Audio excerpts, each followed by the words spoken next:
I'm sure you've heard me say thank you before and that without your Patreon support, my creative work would not be possible. But here's a little more detailed thank you note from me.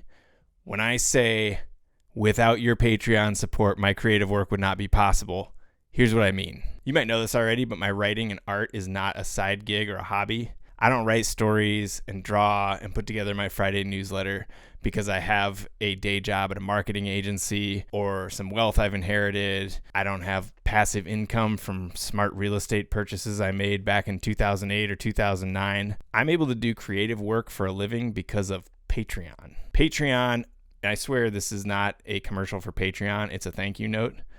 Patreon is different from the traditional ways creatives like me have made a living in the past. It's not a silver bullet that solves everything, but it does make my creative life possible. So again, thank you, but let's keep going here. So how does that work? There are a few ways to do creative work and pay your bills. One, you have a full-time day job and you make art in your spare time. This one can be great because of things like a lack of pressure to make money off your art and health insurance, for example. But it can leave you very little time and energy to make creative work. Number two, have a solid part-time gig and make art during your non-gig work hours.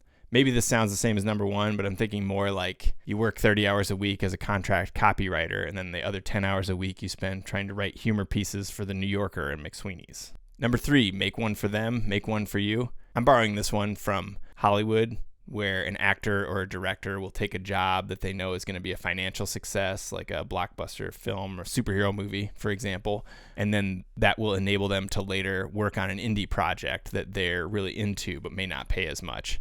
I think of Adam Driver playing Kylo Ren in the Star Wars movies and then acting as a bus-driving poet in Jim Jarmusch's movie Patterson.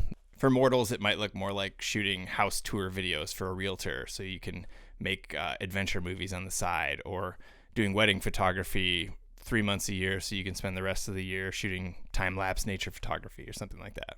Number four is full-time freelance or independent art. This one is the least reliable and seemed like the only way to do things when I started my writing career. You do a small creative job, like you write an article or you shoot a photo, or like my old neighbor Tony used to draw menus in chalk for restaurants. You do as many of these jobs as you can fit into your schedule or people will pay you for. Back when people read printed magazines, you had to find somebody willing to publish your stories. I could get $100 writing a piece for the Mountain Gazette, or $1 to $1.50 a word for bigger magazines like Backpacker or Outside. That's big if, they actually wanted to work with me. And from 2004 to 2011, they didn't. But eventually they did.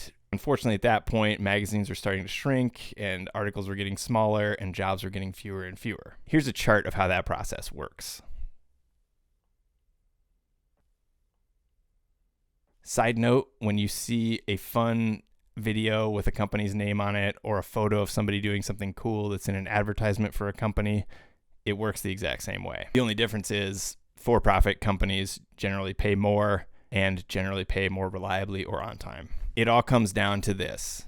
To do creative work, you have to somehow get paid for that creative work.